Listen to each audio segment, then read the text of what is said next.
faqihna fid din wa 'allimna ta'wil, amma ba'du.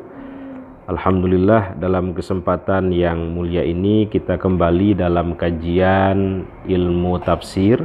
Kita akan membahas tentang kasus yang sedang viral, sedang booming, yaitu virus corona atau yang dikenal juga dengan COVID-19, Corona Disease 19. Mudah-mudahan semua mahasantri di Darussunnah dijaga, dilindungi dari hal-hal yang tidak diinginkan dan disehatkan semua. Amin ya rabbal alamin. Bismillahirrahmanirrahim. Assalamualaikum warahmatullahi wabarakatuh. Waalaikumsalam warahmatullahi wabarakatuh. Alhamdulillahirabbil alamin, wassalatu wassalamu ala asyrafil anbiya'i wal mursalin wa ala alihi washabihi ajmain, amma ba'. Teman-teman semua, jadi kami dari kelompok ke-7 ingin mempresentasikan makalah yang kita beri judul epidemi. Yang kita maksudkan di sini adalah coronavirus dalam perspektif Al-Quran. Di mana di sini kami membagi pembahasan makalah kepada beberapa bagian. Yang pertama virus dan perkembangannya. Kemudian nanti itu ada kita berbicara tentang coronavirus yang hari ini sedang happening. Kemudian nanti juga kita akan mengaitkan coronavirus atau wabah epidemik dengan apa yang telah ada di zaman Rasul dan apa yang disebutkan dalam Al-Quran.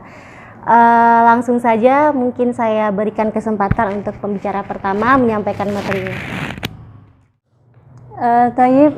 Assalamualaikum warahmatullahi wabarakatuh. Waalaikumsalam warahmatullahi wabarakatuh. Pada malam hari ini kami akan mempresentasikan makalah kami yang berjudul Coronavirus dalam Perspektif Al-Quran. Nah, sebelum kita mengenal apa itu coronavirus dan bagaimana perkembangannya, alangkah baiknya kita mengenal apa itu virus, karena corona adalah bagian dari virus. Virus sendiri mempunyai arti makhluk yang paling kecil, yang mana makhluk tersebut tidak bisa dilihat kecuali menggunakan mikroskop. Nah, kemudian virus ini tidak bisa berkembang kecuali dia menempel kepada makhluk hidup. Namun makhluk hidup ini tidak hanya terbatas pada tanaman ataupun pada hewan. Namun juga virus ini bisa menempel pada tubuh manusia, karena manusia juga termasuk makhluk hidup. Kemudian istilah virus ini biasanya digunakan pada jenis virus yang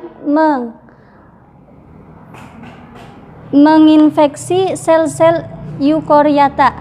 Sementara virus yang menginfeksi sel prokariota seperti bakteri dan archaea dikenal sebagai bakteriofag. Nah, kata virus ini berasal dari bahasa Latin yang berarti racun dan cairan berbahaya lainnya. Virus ini ditemukan oleh Dimitri pada tahun 1892. Dan kelompok virus ini dapat menyerang pada burung yang seperti saya sebutkan tadi, tidak hanya terbatas pada tanaman, namun juga pada pokoknya seluruh makhluk hidup, baik itu tumbuhan, hewan ataupun manusia. Kemudian kita beranjak ke sejarah penemuan virus. Virus telah menginfeksi sejak zaman sebelum Masehi.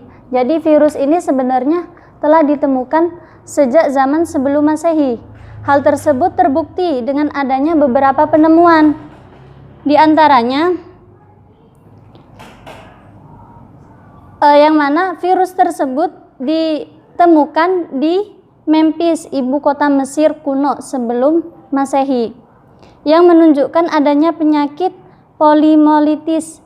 Nah, penyakit ini merupakan penyakit menular yang mana diakibatkan oleh infeksi virus dan dapat menyerang saraf. Nah, kemudian bukti lagi bahwasanya virus itu ditemukan sebelum Masehi itu dibuktikan dengan kematian Raja Fir'aun Ramses V meninggal pada tahun 1196, yang mana dipercaya bahwasanya sebab kematiannya adalah diakibatkan oleh virus smallpox. Virus smallpox ini apa? Virus smallpox ini adalah virus yang mematikan. Namun sekarang jarang banget ditemukan. Dan ini adalah praduga bahwasanya kematian Raja Fir'aun yang kelima itu disebabkan oleh virus ini. Nah, oleh karena itu virus ini ditemukan sebelum Masehi karena ada bukti tadi. Kemudian pada zaman sebelum Masehi, virus endemik yang cukup terkenal adalah virus smallpox, virus tadi yang menyebabkan Raja Fir'aun itu meninggal, yang menyerang masyarakat Tiongkok pada tahun 1000. Akan tetapi pada tahun 1798 Edward Jenner menemukan bahwasanya beberapa pemerah susu memiliki kekebalan terhadap virus pox.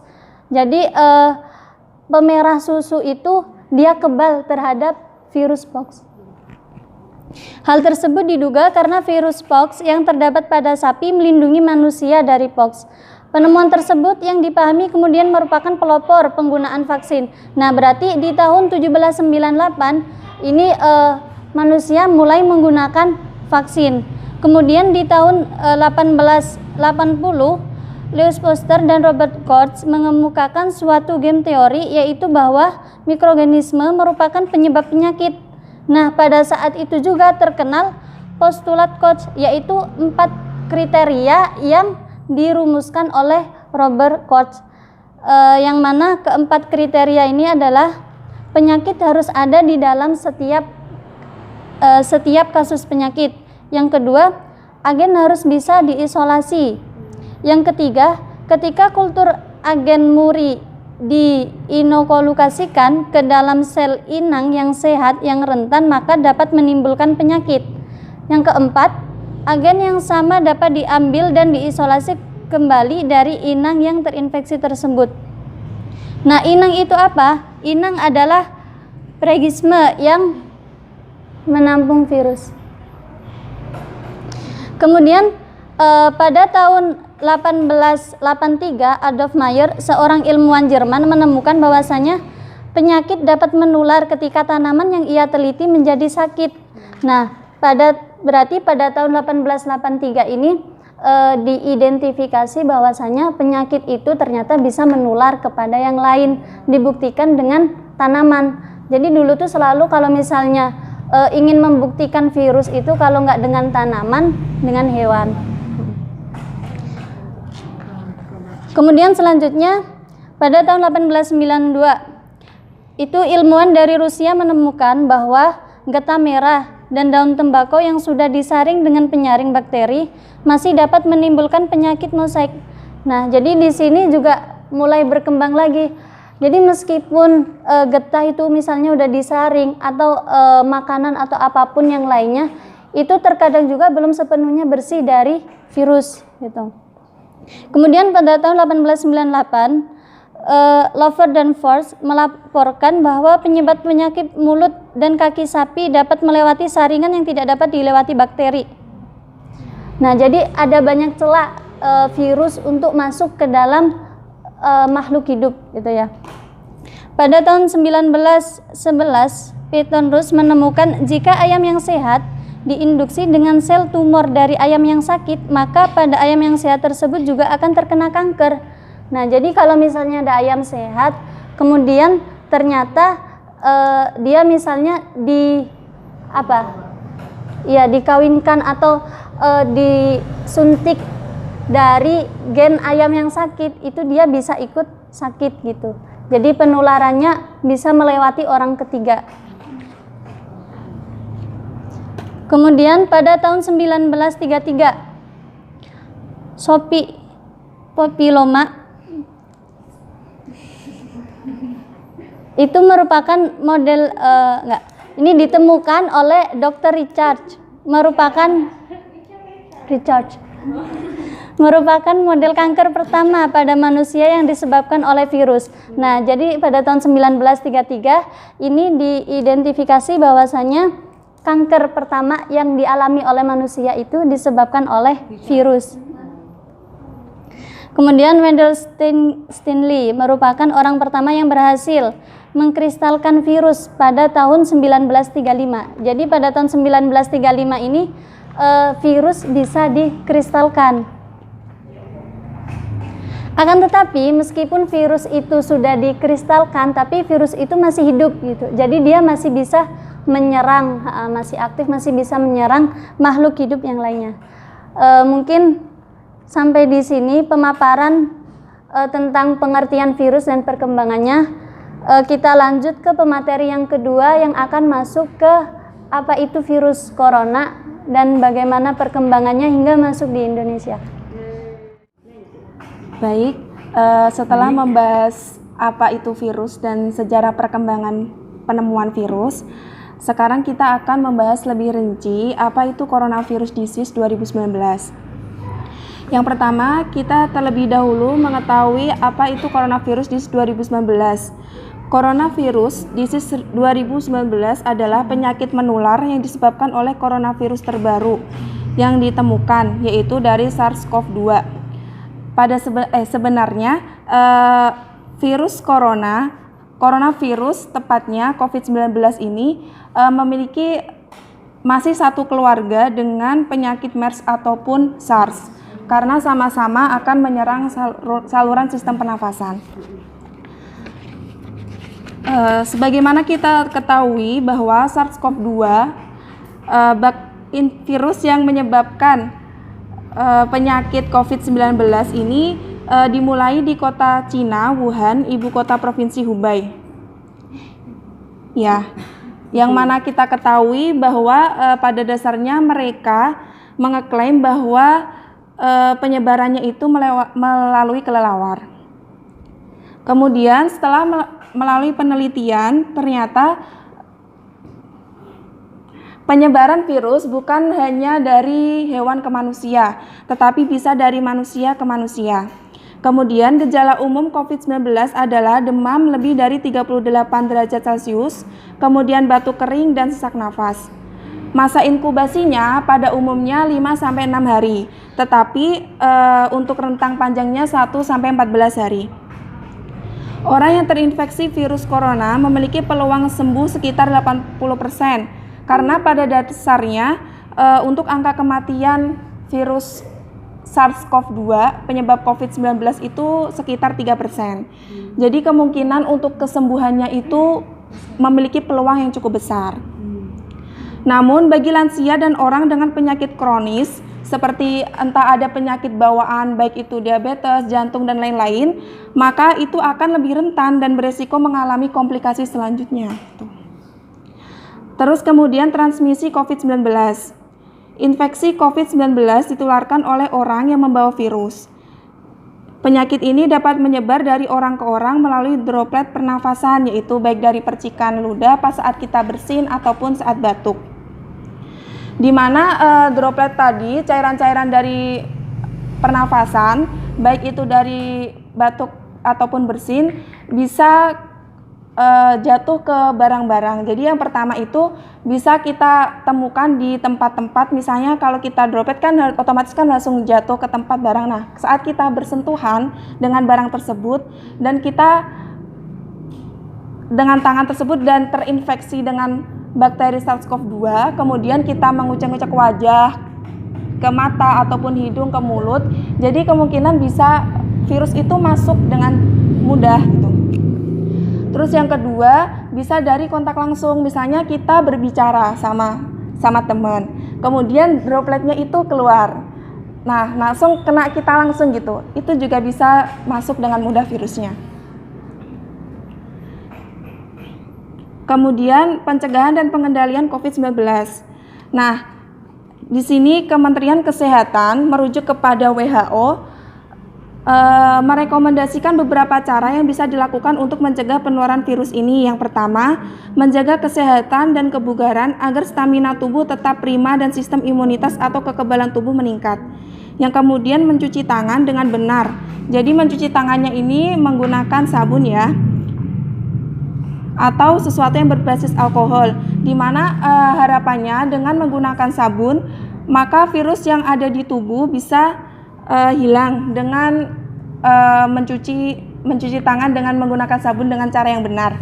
Ada 7 langkah, kalian bisa ngelihat di YouTube ya, banyak bagaimana salah satu cara untuk cuci tangan.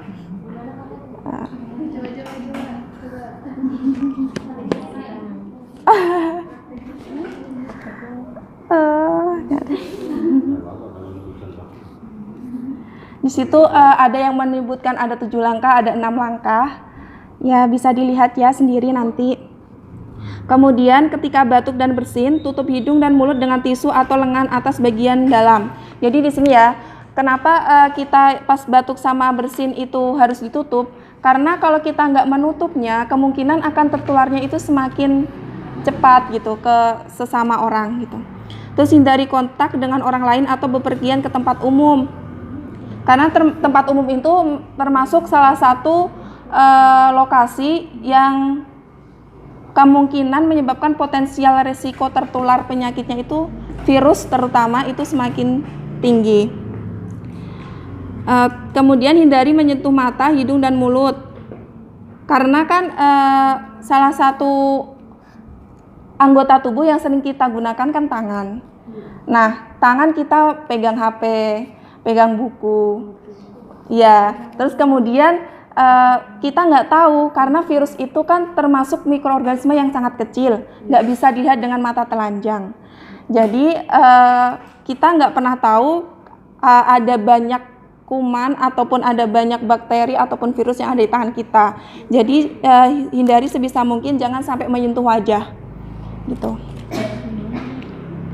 Terus kemudian gunakan masker dengan benar hingga menutupi mulut dan hidung ketika sakit atau saat berada di tempat umum. Kemudian ketika saat kita menggunakan tisu dan masker, hendaknya dibuang ke tempat sampah dengan benar, kemudian mencuci tangan. Karena mungkin kan saat kita bersin, hashing gitu. Nah, tisunya kan otomatis virus-virus itu menempel di tisu ya. Kita nggak tahu nih tangan kita gini-gini, terus megang apa, nyentuh teman kita ataupun apa. Jadinya habis megang tisu, kita cuci tangan gitu. Terus menunda perjalanan ke daerah atau negara di mana virus ini ditemukan. Hindari bepergian keluar rumah saat merasa kurang sehat, terutama jika merasa demam, batuk, dan sulit bernafas. Kemudian selalu pantau perkembangan penyakit COVID-19 dari sumber resmi yang akurat, di mana WHO ya biasanya ataupun Kemenkes RI, karena di sini kan COVID-19 itu masih diteliti, belum final gitu untuk sumbernya ataupun cara penularannya, itu masih banyak penelitian tentang itu. Bahkan di sini itu kalau kita melihat banyak baca tentang web-web ya yang di internet tuh, kita tuh banyak yang bicara COVID itu nggak menular cuma lewat pernafasan saja gitu. Banyak yang bilang bisa dari feses, bisa dari urin ataupun darah. Tapi kan semua itu belum final gitu kan. Masih banyak penelitian, tapi yang udah final itu melewati droplet tadi. Udah.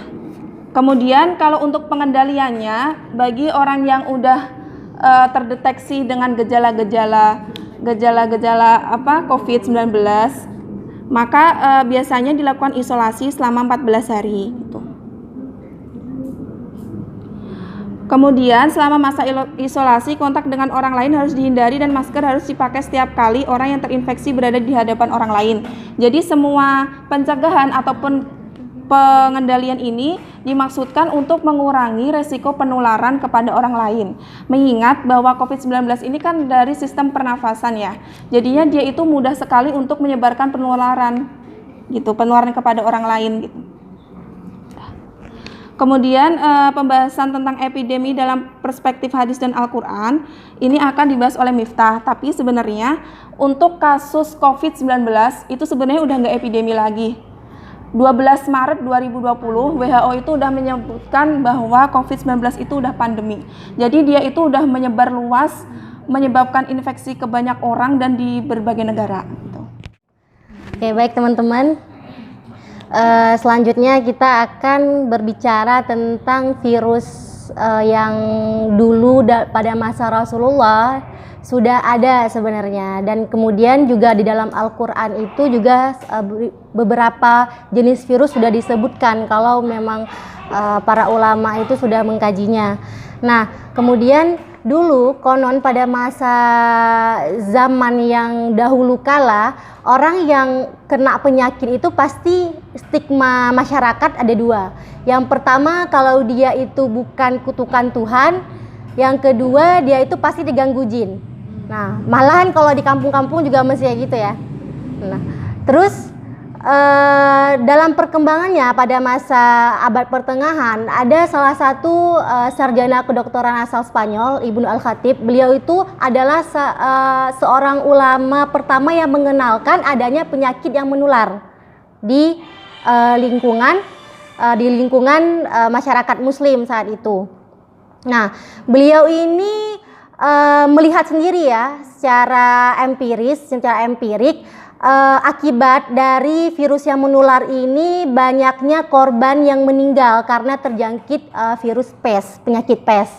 Nah, oleh karena beliau kemudian makin berkembang ilmu pengetahuan kedokteran dan ilmu sains tentang penyakit-penyakit, dan sampai sekarang ya di ilmu kedokteran global pun akhirnya kita itu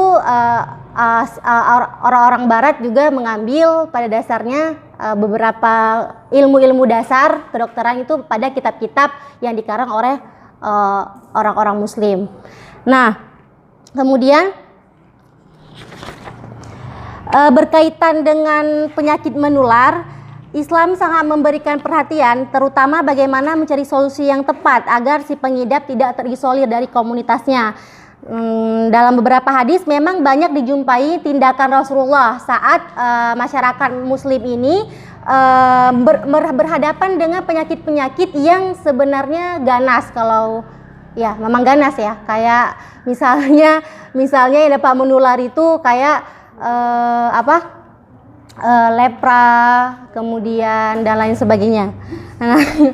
Nah, Rasulullah juga menjelaskan ya beberapa hadis bagaimana cara kita sebagai orang Muslim menyikapi kalau ada orang yang sedang mengidap penyakit virus seperti ini. Ya, kita bisa lihat ya di makalah kami sudah mencantumkan beberapa hadis yang Rasulullah kemukakan, yang dimana bisa kita jadikan rujukan, yang kemudian nanti bisa kita jam'un di sini.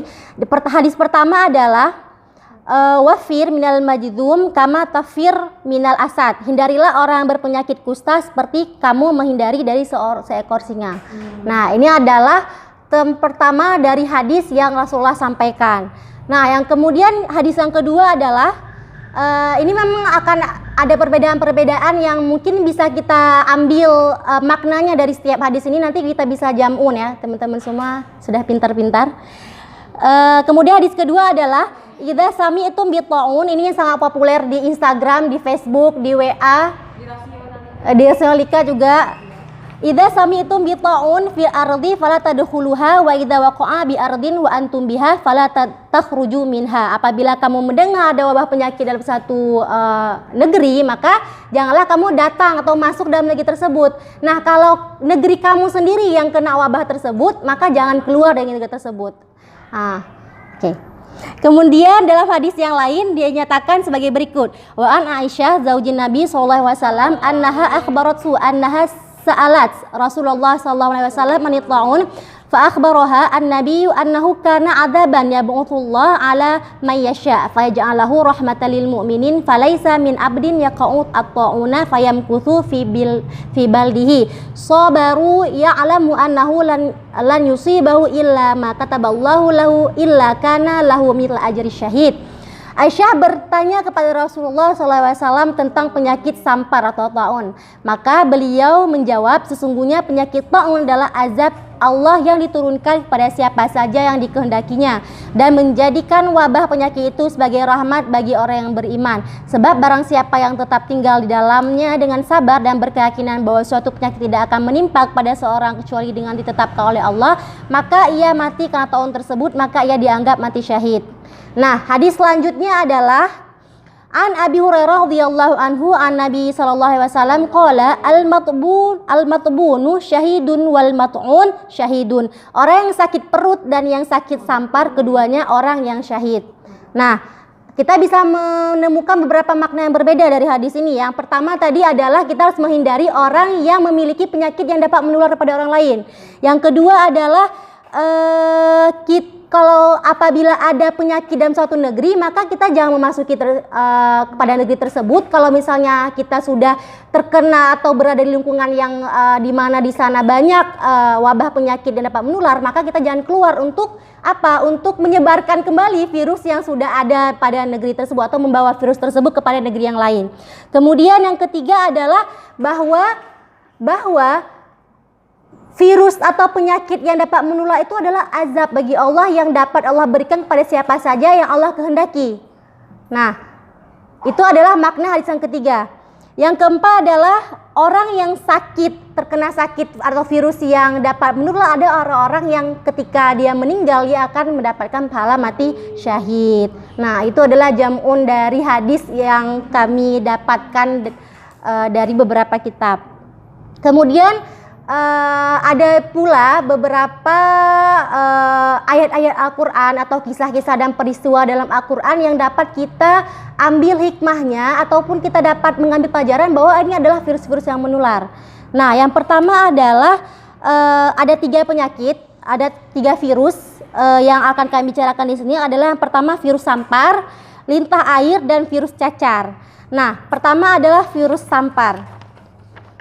Virus sampar ini termaktub dalam surah Hud ayat 61 sampai 68. Teman-teman ada yang bisa membantu membacakan, panjang sekali ayatnya. Kamilah yang memiliki suara sangat indah.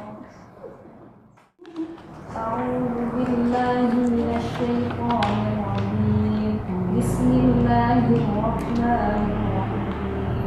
وإلى ثمود أخاهم صالحا قال يا قوم اعبدوا الله ما لكم من إله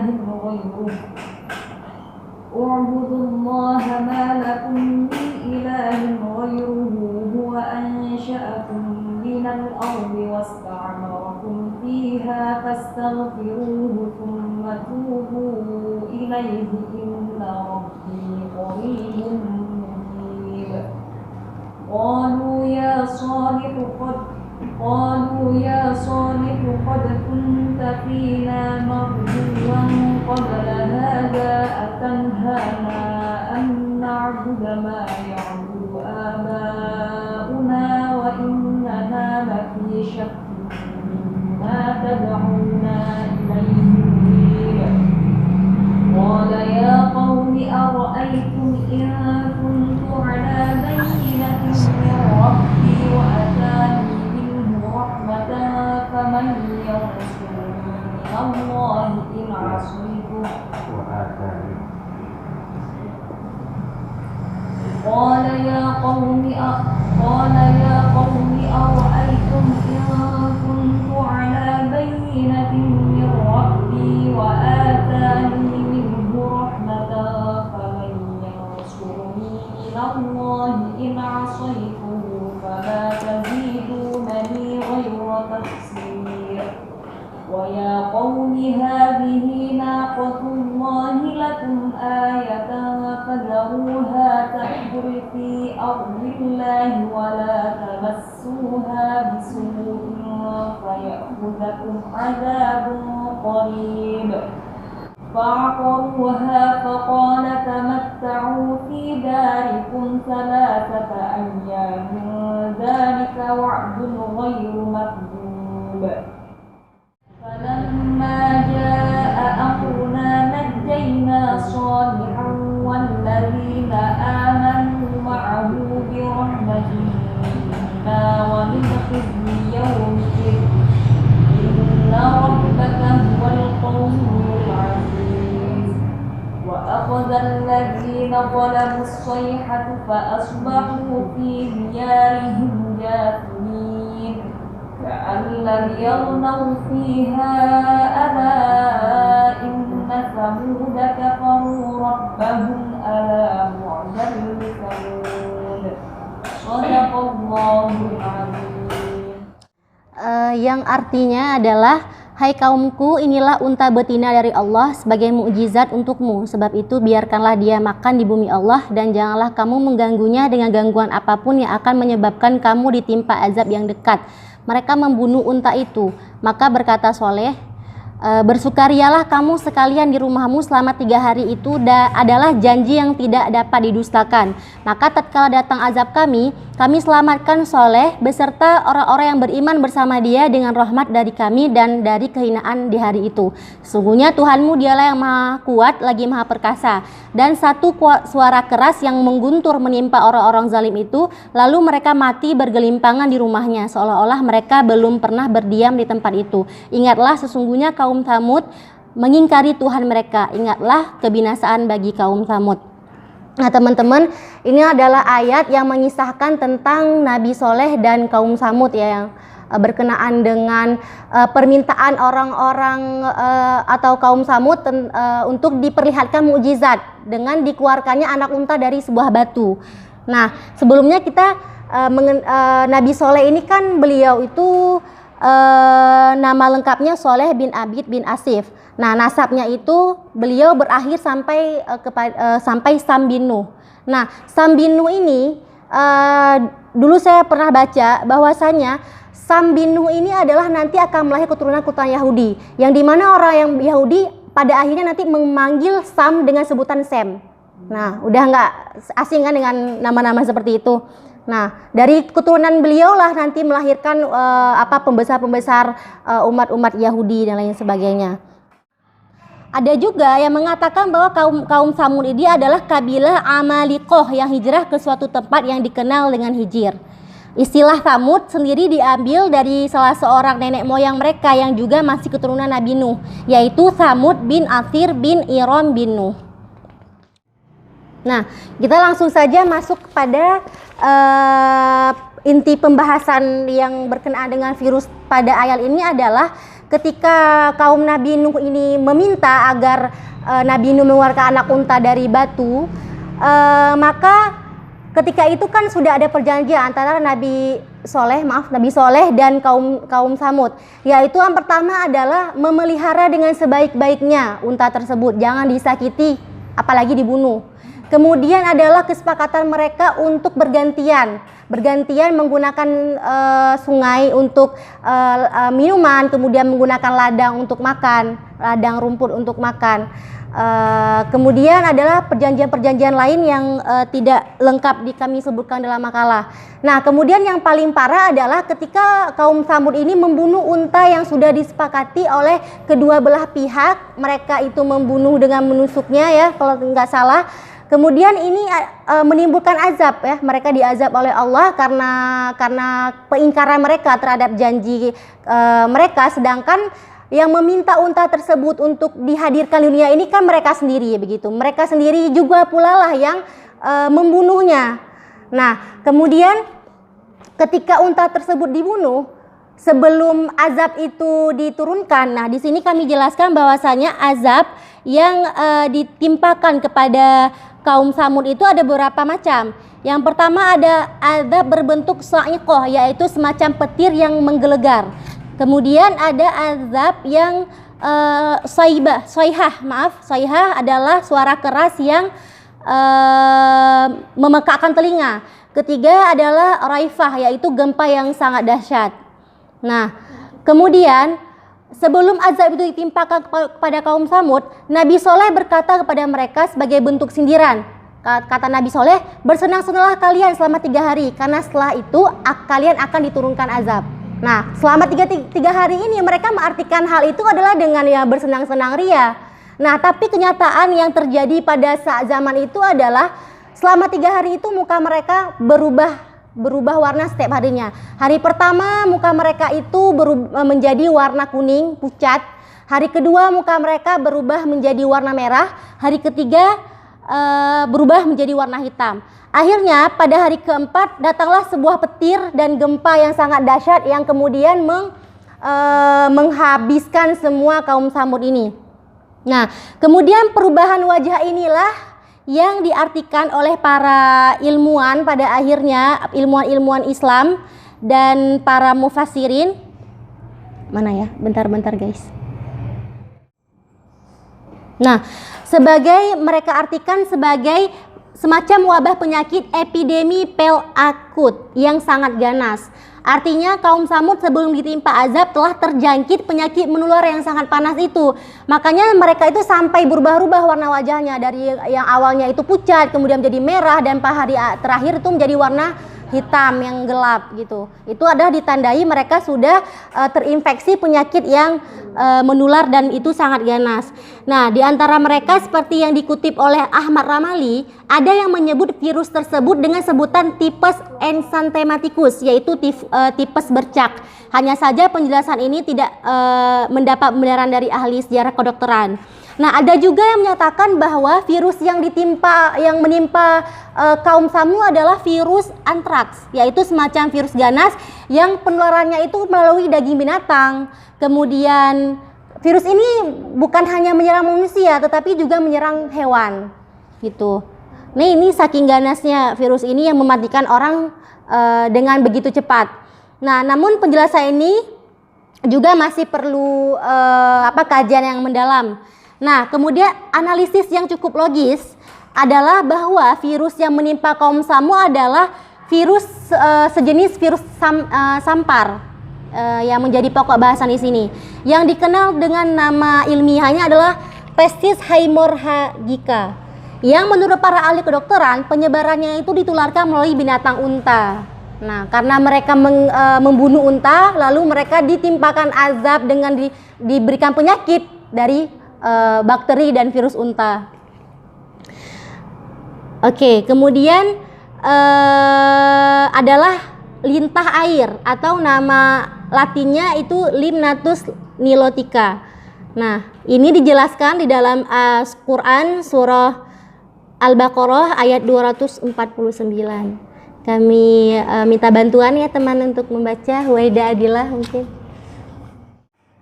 أعوذ بالله من الشيطان الرجيم بسم الله الرحمن الرحيم فلما وصل طالوت بالجنود قال إن الله مبتليكم بنهر فمن شرب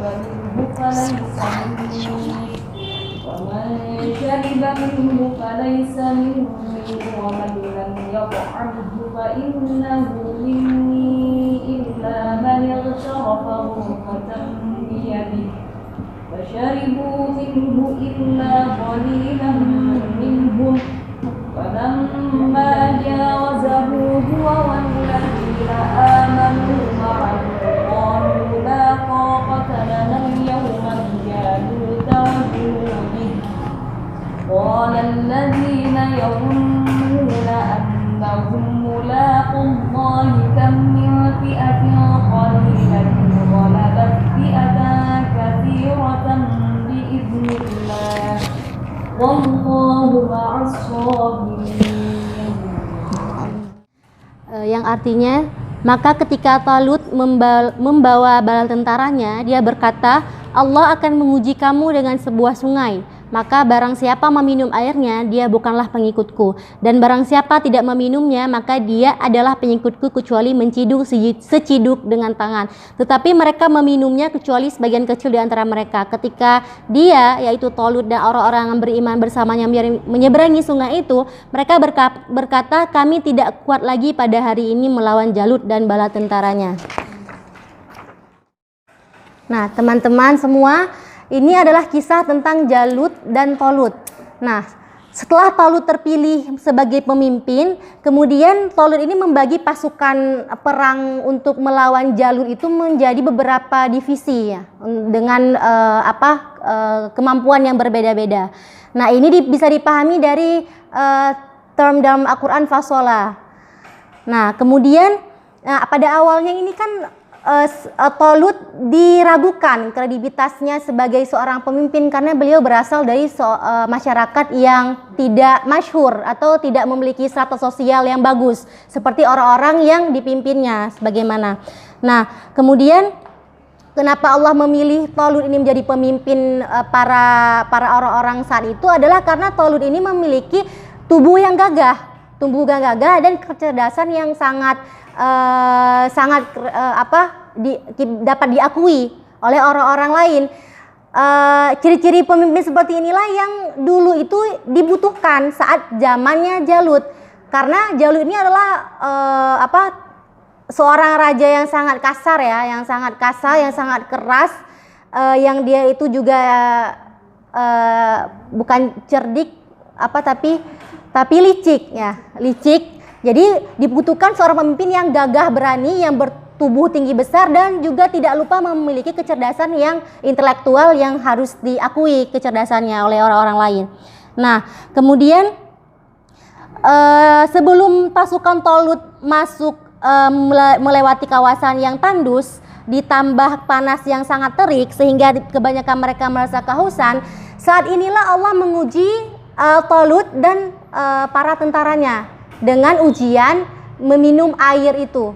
Nah, ketika mereka melewati musim panas yang sangat terik, kemudian perjalanan yang sangat lama durasinya, mereka mendapati sebuah sungai.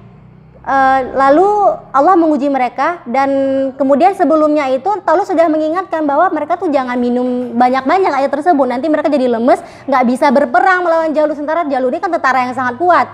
Nah, kemudian ketika melewati sungai tersebut, ada yang meminum dengan cidukan air yang hanya sekedar menghilangkan dahaga, ada juga yang meminumnya itu dengan sekali minum, haus lagi, minum sampai mereka kekenyangan, dan kemudian mereka sampaikan kepada Talut bahwa mereka tidak mampu untuk melawan pasukan Jalut karena kekenyangan itu. Nah, mereka inilah yang kemudian para ilmuwan artikan mereka kan terkulai lemas ya setelah mereka meminum air sungai yang berlebihan. Kemudian para ilmuwan mengartikan bahwasanya Murru al-Baghawi, ketika mereka habis meminumnya, tiba-tiba bibir mereka itu berubah menjadi hitam. Berdasarkan para ahli kedokteran memperkirakan bahwa mereka itu terkena lintah air sebangsa dengan limnatis nilotica yang masuk melekat pada selaput mulut dan pangkal tenggorokan.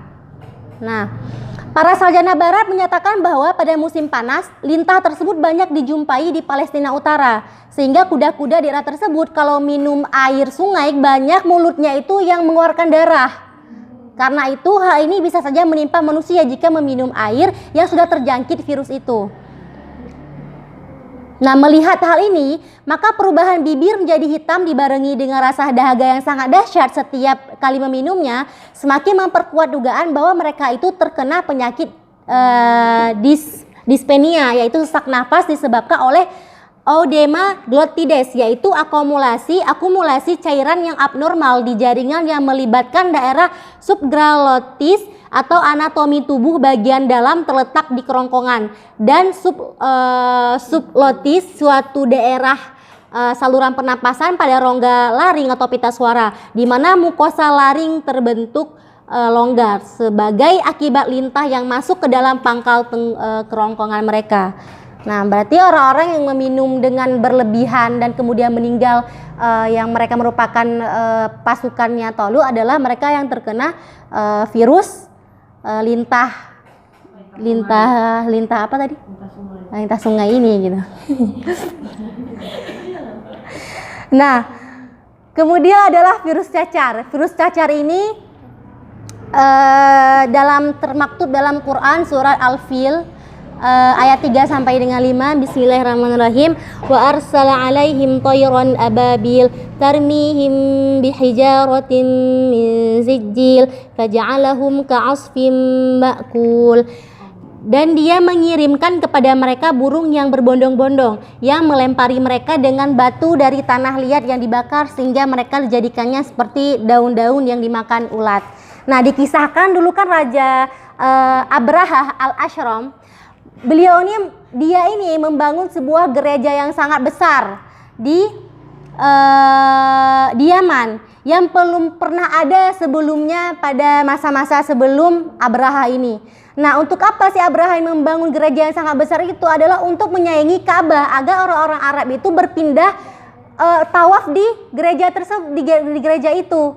Nah, kemudian oleh orang-orang Arab ini merasa bahwasanya kok kalau ada yang menyayangi Ka'bah, maka artinya pusat perekonomian atau pola ekonomi yang selama ini senternya itu ada di Mekah, berdagang atau perniagaan itu ada di Mekah, akan berpindah ke Yaman kalau gereja ini dapat menyayangi Ka'bah. Nah, kemudian timbul reaksi yang tidak mengenakan sebenarnya dari orang-orang Arab sekitar Mekah, yang kemudian membuat kemarahan yang begitu besar oleh Raja Abraha, yang kemudian Raja Abraha ini menyerang Ka'bah dengan memasuki Mekah menggunakan gajah. Nah, termasuk Abraha sendiri, dia juga menunggangi gajah saat itu. Tiba-tiba datang burung ababil.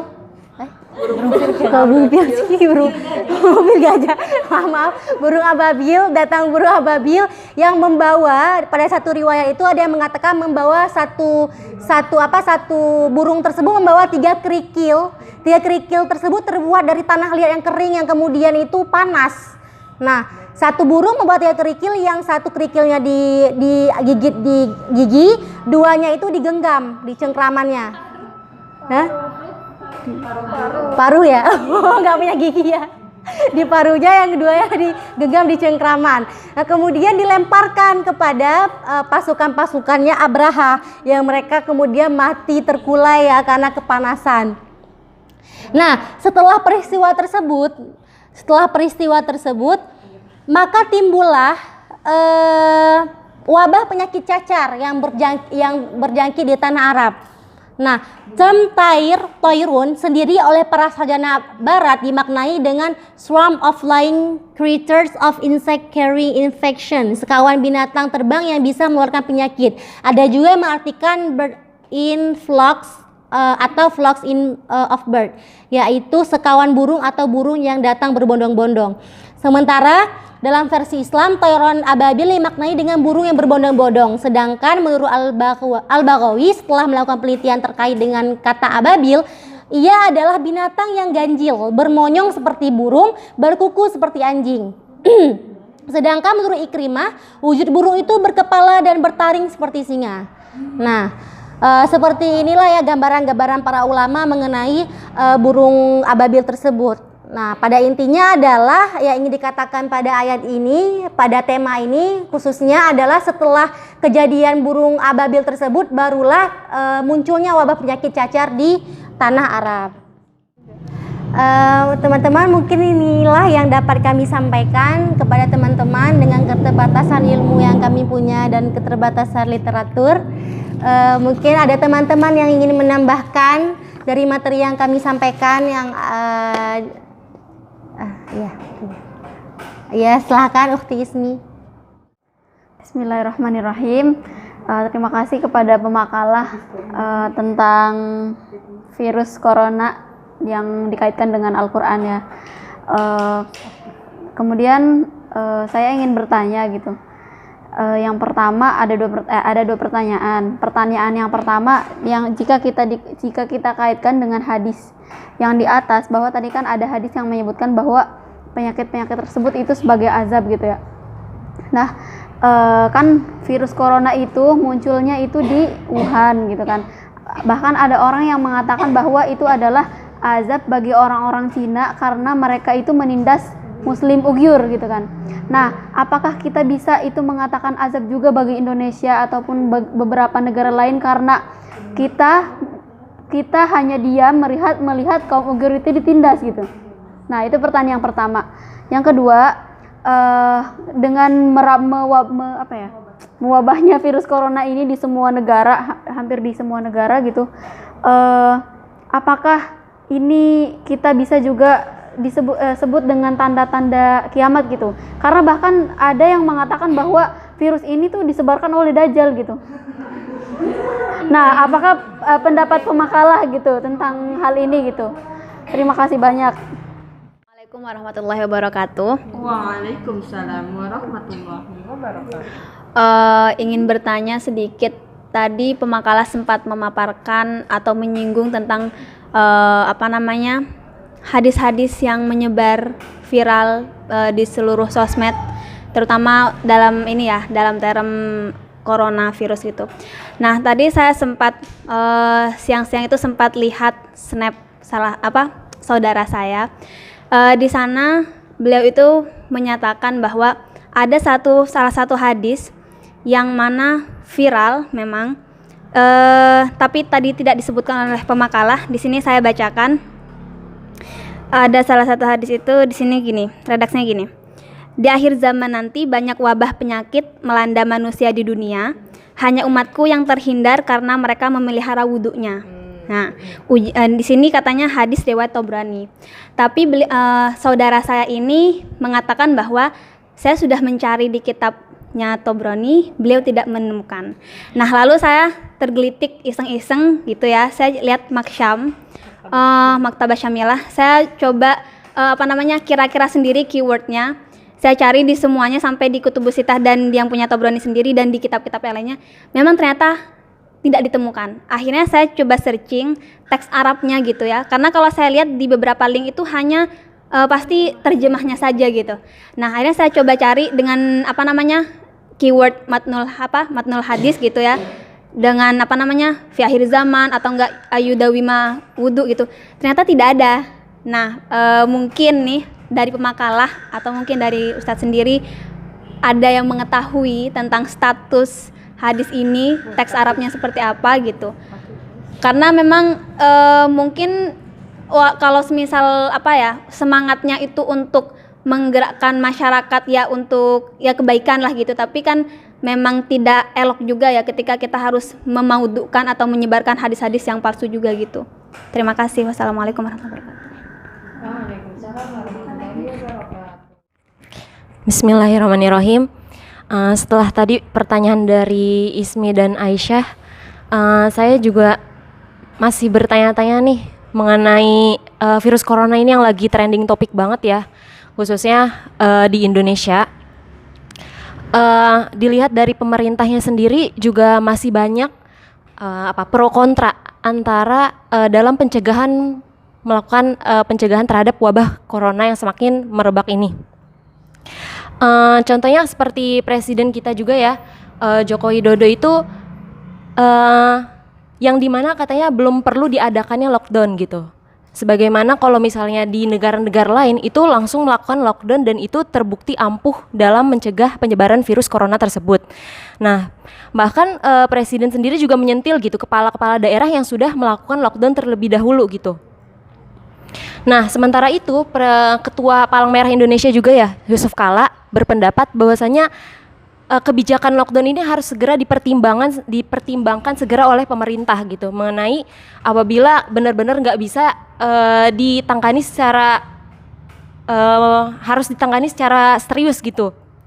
Ketika benar-benar merebak ke seluruh daerah yang nggak bisa antisipasi lagi. Lockdown itu kan maksudnya kayak mengisolasi gitu. Siapapun jalur masuk, jalur keluar itu ditutup di suatu negara maupun suatu daerah. Nah, kebijakan pemerintah DKI sekarang yang mana kita itu disuruh mengisolasi diri di rumah selama 2 pekan. Nah, tapi setelah 2 pekan itu selesai dan orang kembali beraktivitas seperti biasa itu, apakah dijamin nggak terinfeksi lagi oleh virus corona? Yang mana juga banyak yang bilang kalau misalnya underdiagnosis virus corona ini yang ketahuan itu sedikit gitu, sedangkan yang nggak ketahuannya itu yang banyak gitu malah. Seperti contohnya kemarin juga ada kabarnya yang dari viral di Twitter mengenai orang yang baru dari Italia, yang mana di Italia juga di Milan itu kan terjadi wabah corona yang sangat luas Kemudian dia balik ke Indonesia masih belum merasakan apa-apa. Orang Bekasi, kemudian dia memvideo sendiri gitu bagaimana respon pemerintah setempat juga RSUD yang ada di sana mengenai ketika dia sudah merasakan gejala-gejalanya gitu, sesak nafas, dan akhirnya dia ke mitra yang ada di Bekasi. Kemudian di Bekasi pun malah merujuk harus ke 4 rumah sakit terbesar ada di Indonesia.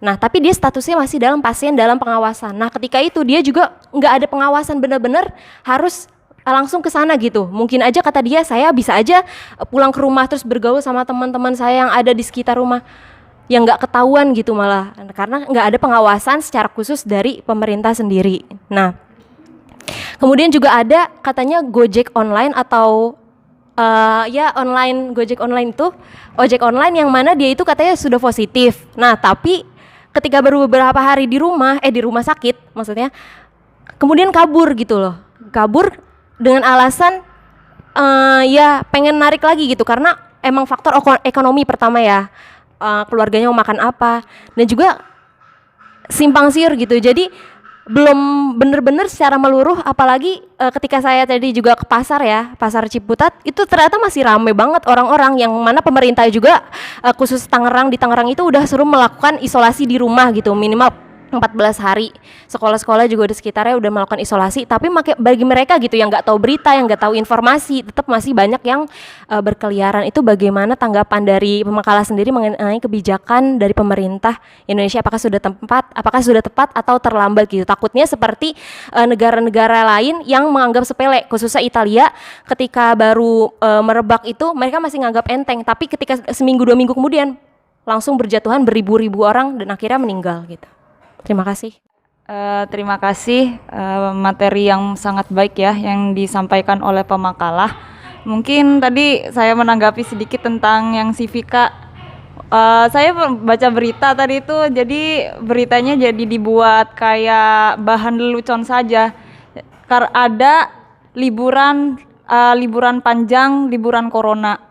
Biasanya kita kan kalau liburan panjang, liburan tiba itu emang seneng-seneng, ini libur corona, dan emang itu ya terjadi di Indonesia. Adanya suatu penyakit malah orang-orang berbondong pergi ke puncak sehingga menyebabkan kemacetan yang panjang ya.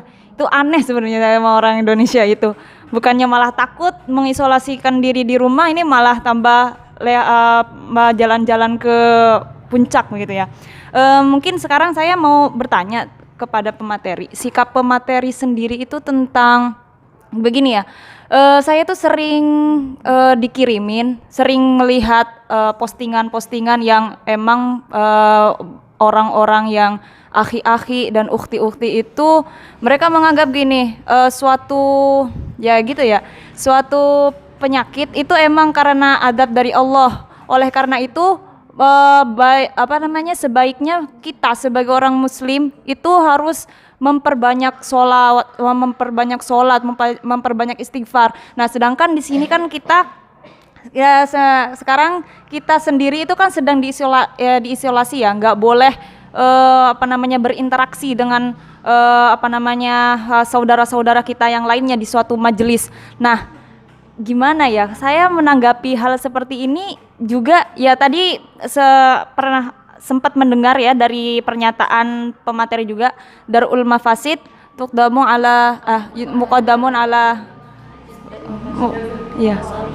ala jalbil masoleh. Ya. Jadi ya sebenarnya itu bisa diterima, cuman di sini saya agak mata saya itu agak pedas. Karena bukan dari kaidah tersebut, tapi pedas dari dari akhi-akhi dan ukhti-ukhti ini yang mana mereka itu kan emang di sini kan ada pernyataan kalau misalnya sholat Jumat itu juga jangan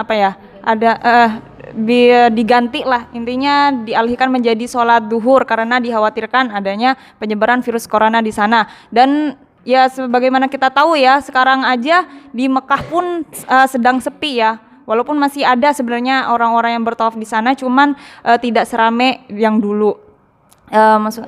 Yang kayak biasanya gitu. Jadi gimana tanggapan pemateri ini?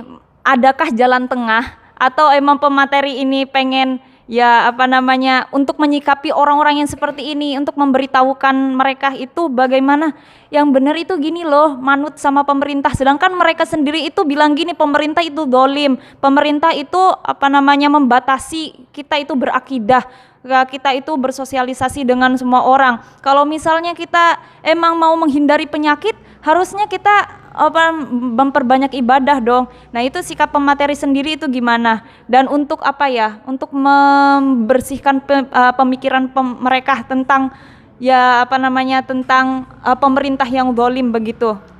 Terima kasih. Oke, bismillahirrahmanirrahim. Selanjutnya saya ada satu pertanyaan, mungkin juga nggak begitu sulit, dan salah satu pemateri ini dari Fakultas Kedokteran juga, mungkin lebih memahami mengenai virus. Begini pertanyaannya, tadi pemateri kedua itu sempat menyatakan bahwa penularan virus ini bisa ditularkan dengan berbagai cara gitu ya. Salah satunya misalnya kontak langsung, face to face, akhirnya kemudian liurnya misalnya itu masuk ke ya terciprat ke lawan bicaranya. Yang kedua misalnya dengan apabila misalnya bersin ya kan, terus ternyata ditutupi dengan tangannya, lalu dia menyentuh suatu benda, suatu barang, lalu disentuh juga barang itu oleh orang lain, itu juga bisa mengakibatkan penularan virus tersebut. Nah pertanyaannya, berapa lama virus itu bisa bertahan di luar makhluk hidup? Tadi misalnya di benda, yang kemudian nanti akan kembali hidup saat memasuki atau saat masuk ke dalam organ manusia yang lainnya, kayak gitu ya. Itu yang pertama, itu pertanyaannya. Lalu tambahan ya sedikit, mungkin dari pertanyaan Kak Vika, kemudian juga dari pernyataan dari Mbak Kamilah mengenai masyarakat itu masih belum begitu sadar akan daruratnya keadaan Indonesia saat ini karena sudah merebak virus corona itu. Buktinya misalnya masih banyak orang-orang juga di tempat-tempat umum, masih banyak berkumpul juga, bahkan jalan-jalan ke suatu tempat gitu kan. Ya di tempat-tempat rekreasi yang mungkin belum ditutup sama pemerintah secara keseluruhan, itu pun masih sering dikunjungi sama masyarakat Indonesia. Nah mungkin ya salah satu fakta yang saya ketahui karena orang tua saya itu juga salah satu tokoh di masyarakat. Salah satu kebingungan dari mereka kemarin waktu saya pulang itu sempat curhat juga ke saya kalau bingung ini bagaimana sih ngadepin masyarakat yang dominannya itu kan muslim, mayoritas itu muslim di lingkungan saya. Masih banyak stigma mereka yang mengatakan bahwa ya sudah, yang mematikan dan menghidupkan kita itu kan Allah. Ngapain sih takut gitu toh? Ngapain sih takut? Masa iya sampai nggak mau salaman sama saudaranya sendiri?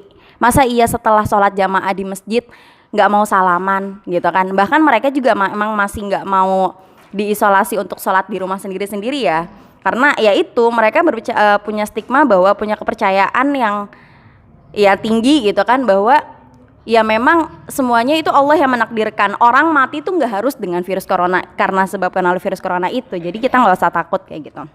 Nah gini, yang masukan dari saya ya, penting halnya kita sebagai seorang muslim yang paham tidak dalam satu aspek saja, itu untuk menekankan antara menguatkan akidah dan keimanan kita kepada Allah, dan juga meyakinkan bahwa sunatullah akan seorang manusia itu berusaha, itu pun tidak bertolak belakang gitu dengan keimanan dan kepercayaan kita gitu tuh. Nah makanya bagus juga tadi pemateri itu memaparkan beberapa hadis, wafir minal majzumi kama tafiru minal asap, itu kan berarti kayak ya Rasul menyampaikan pesan kepada kita bahwa ya kalau misalnya ada suatu penyakit ya kamu usahanya adalah harus menjauhi penyakit itu biar tidak tertular gitu kan. Jadi kan usaha itu kan juga diharuskan menjadi sunatullah, menjadi memang tuntutan juga dalam agama kita gitu, bukan sesuatu yang bertolak belakang dengan akidah kita gitu kan. Nah mungkin nanti mukadimah dari Ustadz juga mungkin bisa ditambahkan di video ini mengenai Khalifah Umar bin Khattab juga, terus juga dari pemateri mungkin kalau memang ada yang mau ditambahkan itu bisa ditekankan pada poin-poin itu, karena memang kita yang mayoritas muslim itu tidak terlepas dari keyakinan mereka bahwa kita nggak usah lebay, kita nggak usah berlebihan menghadapi virus ini, karena memang semuanya Allah yang berwenang kayak gitu. Jadi iya itu. Oke, terima kasih. Bismillahirrahmanirrahim. Di sini saya ingin mencoba menjawab pertanyaannya Titi mengenai kapan atau berapa lama virus itu bisa bertahan pada benda mati, gitu kan? Nah, di sini itu peneliti itu banyak versi karena tapi pada dasarnya virus itu tidak bisa bertahan lama pada benda mati. Dia itu harus di suatu media yang emang hidup, gitu kan. Nah, kalau menurut LIPI, seperti yang saya baca sekilas tadi, kemungkinan virus itu bisa di benda mati itu 2 jam sampai 9 hari. Itu menurut penelitian LIPI. Tapi banyak penelitian yang menyebutkan bahwa virus itu bisa bisa 24 jam atau bisa 4 jam. Itu banyak versi karena emang nggak ada yang bisa tahu, karena virus kan emang pada dasarnya nggak bisa di benda mati kan. Tapi kalau menurut LIPI itu sampai 2 jam sampai 9 hari. Tapi ada penelitian lain bahwa kalau misalnya dengan suhu 60 derajat selama 60 menit itu juga virus bisa mati, maksudnya bisa dinonaktifkan gitu. Gitu. Kalau udah aktif itu bisa aktif kembali kalau udah Dorman ya? Aku juga bingung. Apa? Ya gitu lah. Ini mungkin ingin menguatkan ya. Sedikit. Kemarin itu saya pengen beli suatu barang dari Cina beberapa hari yang lalu.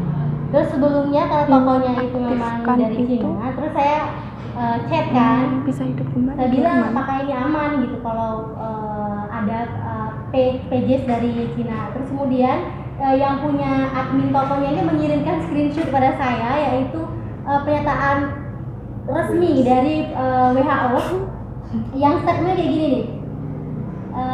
Ada question di Twitter, itu ini langsung ya di Twitternya WHO. Is it safe to receive a letter of pages from China? Terus dia reply, yes, it is safe. People receiving pages from China are not a risk of contracting from previous analysis. We know coronavirus don't survive long on such objects, kata dia, such as letter of pages. Dah, itu aja. Dah, setelah itu saya yakin untuk membeli. Ini ya agak terperinci berapa? Oh iya, nggak ada rincian. asal udah disinfektan aja. Iya, disinfektan. Dah. Azab apa enggak?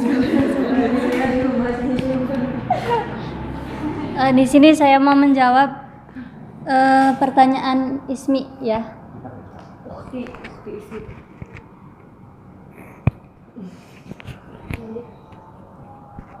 Mau menjawab pertanyaan Ismi mengenai virus corona apakah azab atau bukan? Ya. Menurut kami virus corona itu bukan azab, akan tetapi cobaan. Ujian. Ya, ujian.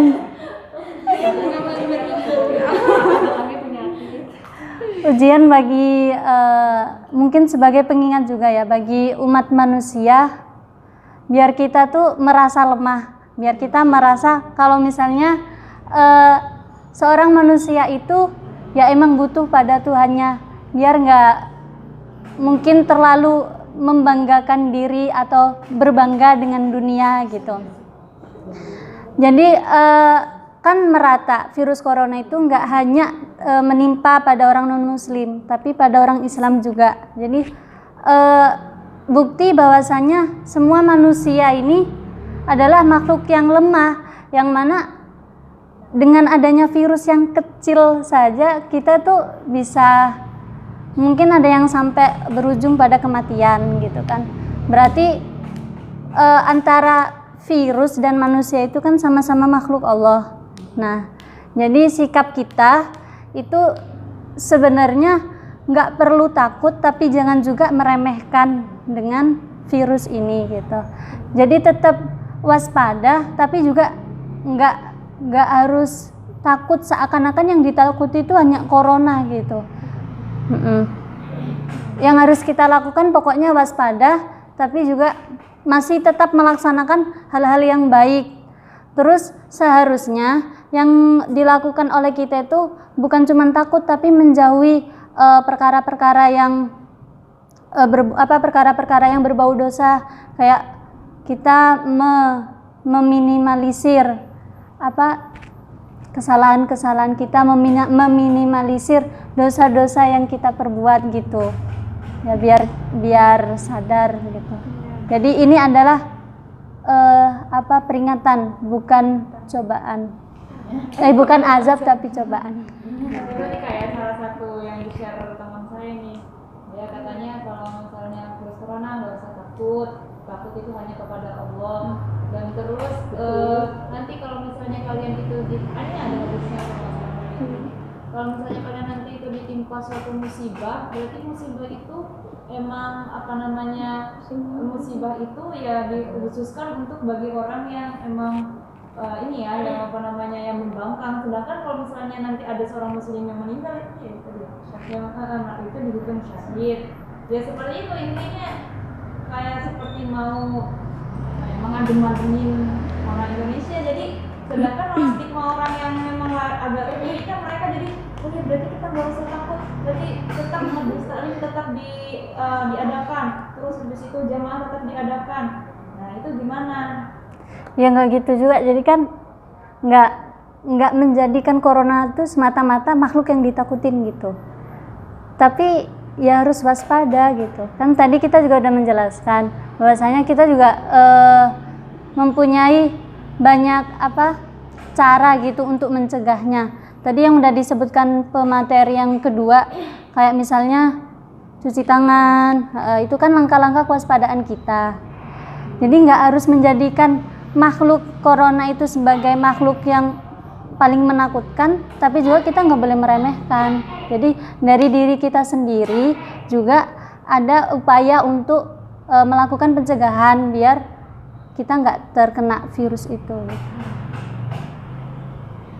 Ingin menanggapi juga, setuju ya, ketika memang sebenarnya corona itu, saya gini, kita kan pasti yakinnya dalam segala hal di kehidupan ini pasti ada sisi positif dan minusnya gitu. Kemarin ketika sempat sangat panik ya, ketika gentingnya sampai saat ini juga, saya melihatnya kayak wah ini benar-benar azab gitu ya, benar-benar cobaan banget nih. Tapi setelah saya pikir nggak mungkin Tuhan itu memberikan kita sesuatu yang tidak ada positifnya gitu. Pasti ketika ada negatif maka balas dengan positif juga.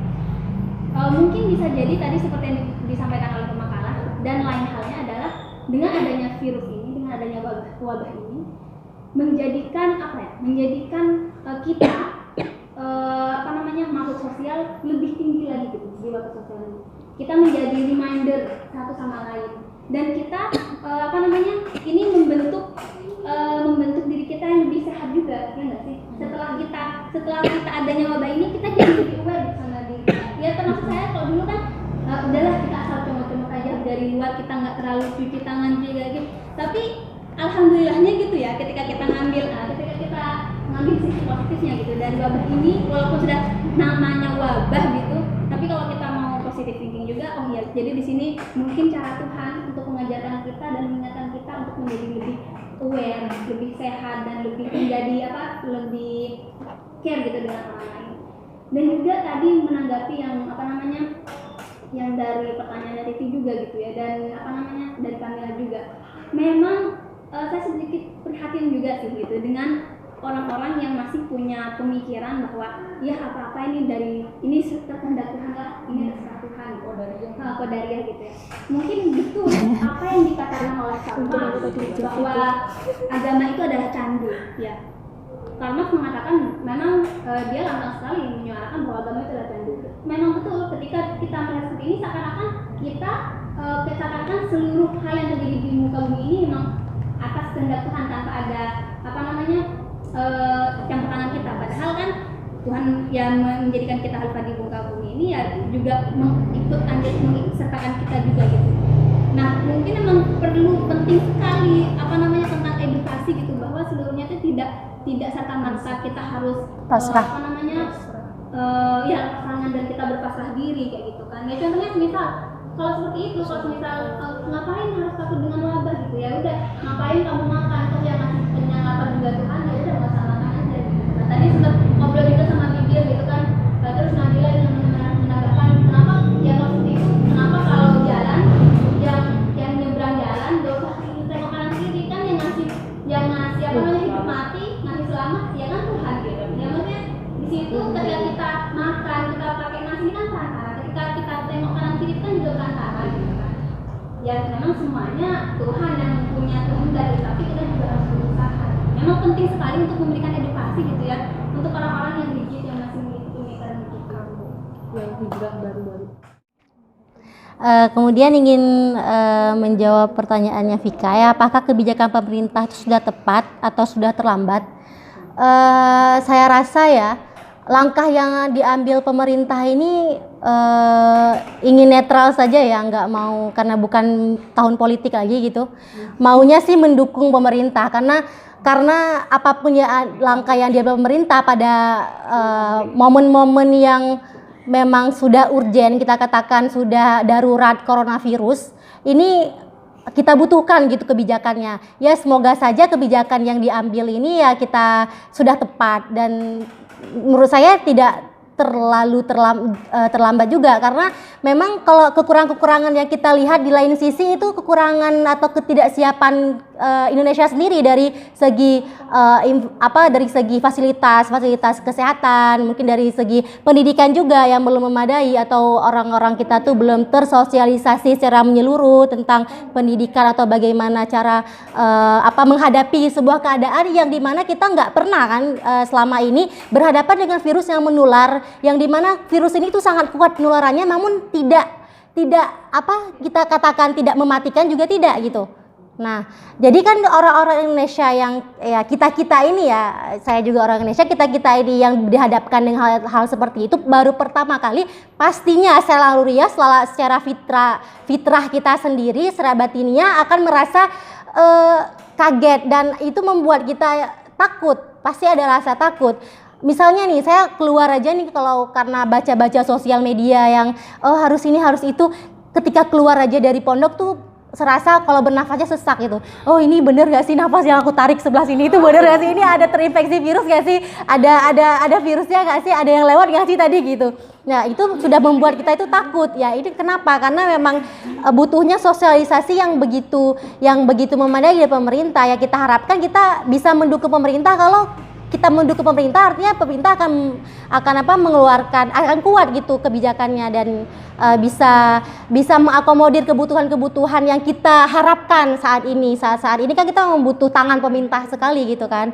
Nah apapun sosial pemerintah yang mengatakan kerja di rumah, kemudian berbaring dulu selama 2 minggu gitu, kita lanjut aktivitas di 2 pekan kemudian, itu kita taati saja gitu. Bahkan semua institusi tidak ada pengecualian ya, semua institusi sebenarnya itu kita sebenarnya harus menaati gitu apa yang disampaikan pemerintah. Ini artinya adalah langkah kita mentaati pemimpin gitu, ulul amri, kita menaati ulul amri, artinya kita menaati Allah dan Rasul gitu. Udah pintar-pintar teman-teman semua ya.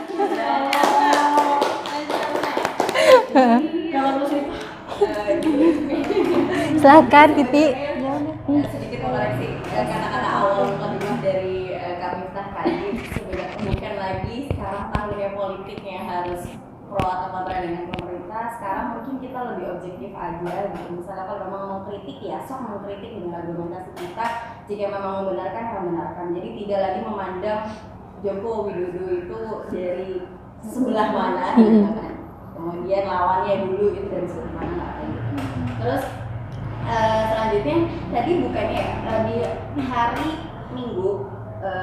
Minggu sore itu itu Pak Joko Widodo itu sudah menyatakan secara resmi di Istana Negara Bogor, bahwa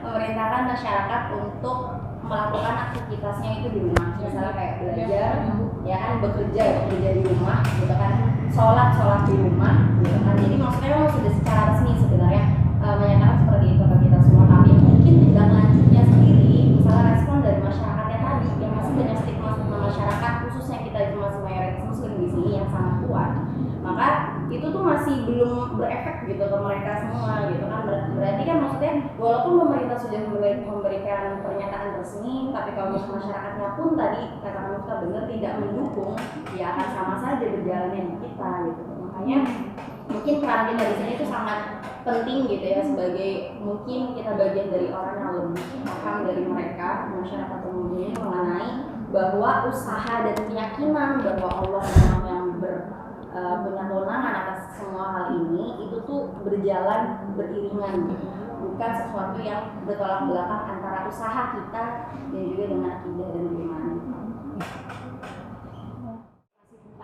Tentang pencegahan corona terhadap rakyat-rakyat kecil yang mana mereka itu suaranya berteriak gitu loh. Contohnya kayak di pasar gitu, misalnya mereka nih orang-orang kecil yang nggak tahu gitu perkembangan corona itu udah seperti apa sebenarnya di negara bahkan di negara kita di Indonesia. Mereka nggak tahu, malah banyak yang bersuara kalau misalnya diisolasi ataupun di lockdown dilakukan kebijakan pemerintah yang harus yang berada di rumah, yang mana setiap hari itu mereka harus keluar untuk bisa cari makan sesuai operasi gitu loh. Nggak bisa, banyak keluhan gitu dari rakyat kecil itu sendiri ketika diisolasi seperti apa, kami rakyat kecil kami besok aja belum tahu makan apa, kalau kita nggak keluar gimana anak saya dan istri saya di rumah mau makan apa, kelaparan seperti apa, gimana. Menurut saya juga pemerintah harus cepat tanggap gitu dalam menangani rakyat kecil yang sampai segitunya gitu. Pikiran logistiknya itu juga sangat diperlukan gitu, penting bagi kehidupan mereka juga gitu. Ketika kita tenang-tenang aja, misalnya masih bisa membeli persediaan makan lewat ojek online atau enggak bisa pesen lah lewat HP kayak gitu. Mereka yang kecil ini gimana gitu nasibnya gitu. Ya, itu sebagai saran aja berarti buat kita kepada pemerintah sebenarnya kalau misalnya ada kebijakan seperti itu mati. Tanggap. Semoga suaranya kita bisa didengar oleh yang di atas. Amin. Sama Kita yang bisa yang punya gadget, yang bisa langsung update berita dari semua internasional tuh langsung bisa lihat HP. Sedangkan mereka tuh ya jauh banyak juga gitu Indonesia rakyat kecilnya yang malah nggak punya HP itu jadi mencari informasi itu dari kecuali penyuluhan langsung yang memang langsung edukasi masyarakat kecil itu sendiri dan mereka. Terus saya mau menambahkan ya, mungkin kan pemerintah nggak nge-lockdown gitu kan kayaknya. Tapi mungkin itu ada beberapa alasan kenapa pemerintah belum menerapkan kebijakan tersebut.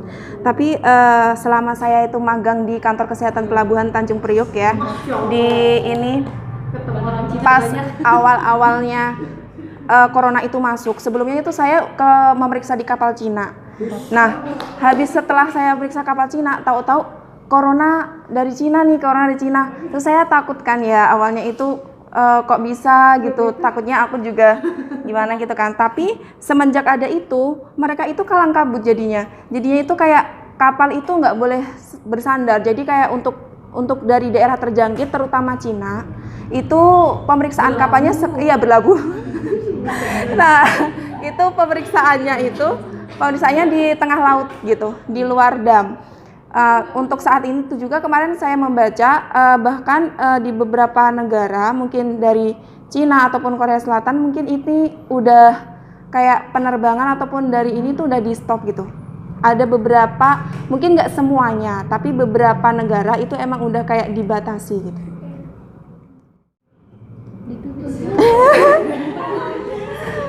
Baik, sekian presentasi dari kami. Apabila ada banyak kesalahan ataupun kurang kepuasan dalam kita menjawab segala pertanyaan, kami mohon maaf yang sebesar-besarnya.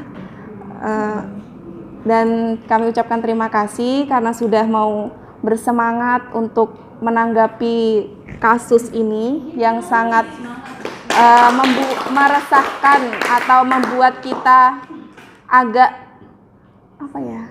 lebih peduli pada diri sendiri dan sesama, dan juga tentunya menambah kita untuk mendekatkan diri kepada Allah. Nah ya, terima kasih untuk semuanya. Kami dari Pemakalah mohon maaf yang sebesar-besarnya, dan wassalamualaikum warahmatullahi wabarakatuh.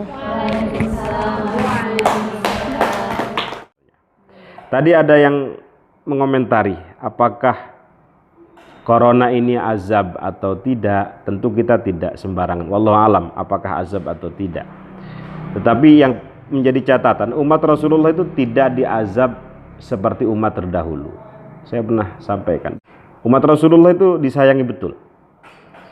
Tidak diadabul isti'sal, tetapi adabul musibah saja, itu pun kalau tidak ada amar ma'ruf nahi mungkar. Abu Jahal itu sampai ngomong begini, kalau saya salah, Allah pasti akan mengazab saya. Kemudian turun ayat, wa makanallahu liyu'adzibahum wa anta fihim. Sekali-kali Allah tidak akan mengazab mereka, termasuk Abu Jahal kawan-kawannya itu. Wa anta fihim, selama ada Rasulullah di situ. Itu tanda bahwa umat Rasulullah tidak diazab, diberikan kesempatan untuk taubat. Nah, jikapun diazab, azabnya tidak sampai adzabul isti'sal. Apa? Sampai ke akar-akarnya seperti tadi disampaikan. Azabnya umat Nabi Lut dengan hujan batu, umatnya Nabi Nuh dengan banjir bandang misalnya. Habis yang tersisa hanya orang beriman. Nah, umat Rasulullah nggak diazab seperti umat terdahulu. Itu pun kalau tidak ada amar ma'ruf nahi mungkar, hanya adzabul musibah saja. Apa ayatnya? Wattaqu fitnatan la tusibanna alladziina dzalamu minkum khassah wa'lamu annallaha syadidul iqab. Takutlah kalian terhadap fitnah, azab, musibah, bala, virus, penyakit yang tidak hanya menimpa orang-orang zalim saja. Memang ada sebab akibat. Sebab orang atau akibat orang menerima hukuman itu karena sebabnya melanggar perintah Allah, kan begitu. Apa dalam Quran, lahum fid dunya khizyun, di dunia terkadang diberikan kehinaan. Makanya diharamkan babi, diharamkan apa? Khinzir babi ya. Diharamkan yang khabith itu ya, tujuannya untuk kesehatan. Salah satunya untuk kesehatan. Ya. Jadi tidak diazab sampai adzabul isti'sal, tapi adzabul musibah saja. Ada 6, pernah saya sampaikan ya. Musibah diberikan kepada umat Rasulullah itu yang pertama, kalau kita memahami, sebagai bentuk ujian keimanan. Ini saya cepat aja. Sebagai bentuk ujian keimanan, yang pertama, apa dalam Quran, ahasiban nasu ayyutraku ayyakulu amanna wa hum la yuftanun. Apakah manusia mengira setelah mengatakan kami beriman kemudian ditinggalkan begitu saja? Enggak, pasti diuji, diberikan musibah. Walaqad fatanna alladziina min qablihim fala ya'lamannallahu alladziina shadaqu wa la ya'lamannal kadzibin. Apakah benar Anda ini beriman atau sekedar berkata-kata saja? Apakah betul beriman atau berdusta? Jadi musibah diberikan sebagai ujian keimanan. Kedua, musibah diberikan sebagai peningkatan derajat. Kalau orang ingin naik kelas, dikasih ujian, kan begitu. Sa'ad bin Abi Waqqas, siapa? Sa'ad bin Abi Waqqas itu bertanya kepada Rasulullah sallallahu alaihi wasallam, "Ya Rasulullah, ayyun nasi asyaddu bala'an fid dunya?" Nabi jawab, "Asyaddun nasi bala'an fid dunya al-anbiya." Siapa orang yang paling pedih, paling berat ujiannya di dunia? Nabi bilang para nabi yang pertama, yang kedua al-auliya, para wali, yang ketiga tsummal amsal fal amsal. Jadi ujian diberikan sebagai peningkatan derajat. Ketiga, ujian atau musibah atau bala diberikan sebagai penghapusan dosa. Nah, dalam hadis la yusibul mu'min syaukah fama fawqaha illa rafa'ahu Allahu lahu darajah wa hatta anhu biha sayyi'ah. Tidak seorang mukmin tertusuk satu duri atau yang lebih dari itu, termasuk corona ini. virus-virus, wabah-wabah, atau yang lebih dari wabah misalnya, melainkan Allah mengangkat baginya satu derajat, menghapus baginya satu kesalahan. Jadi sebagai bentuk penghapusan dosa. Keempat, sebagai bentuk mahabbah. Wajar kalau para wali sakit, para wali diberikan ujian. Para nabi malah lebih parah, lebih berat. Dalam riwayat Imam Ahmad, kualitas hadisnya hasan. Idza ahabballahu 'abdan ibtalahu, gitu ya. Jika Allah mencintai seseorang, ibtalahu, pasti akan diuji. Yang kelima, sebagai bentuk indar, peringatan ya. Ahli maksiat, diajak kebaikan susah, biasanya dilumpuhkan orangnya, keluarganya dimatikan semua, rumahnya dibakar, kebakaran. Dikasih peringatan, syukur dikasih peringatan di dunia, kalau di akhirat sudah nggak bisa ngapa-ngapain. Nah, yang terakhir, musibah diberikan sebagai azab, tapi azabul musibah, bukan azabul istisol. Itu pun kalau tidak ada amar ma'ruf nahi mungkar. Kalau ditanya tadi hadis yang disampaikan oleh Aisyah itu, saya juga belum ketemu. Ini jangan-jangan juga hadis nggak jelas ini, dinisbahkan kepada Imam At-Tabarani tapi tidak jelas. Sudah saya cari tapi nggak ketemu. Ya, kalau nggak ketemu ya sudah, jangan di-share lagi. Kadang orang ingin berbuat baik tapi nggak pede ketika dinisbahkan kepada siapa kata-kata itu agar dipercaya orang. Justru ketika berdusta itu yang jadi parah. Dinisbahkan kepada Nabi dan berdusta, ya ancamannya neraka itu. Taib, nakhtatim hadzal majlis bidu'a kafaratil majlis. Subhanakallahumma bihamdik, asyhadu an la ilaha illa anta, astaghfiruka wa atubu ilaik. Assalamualaikum warahmatullahi wabarakatuh. Ini saya bawa ya.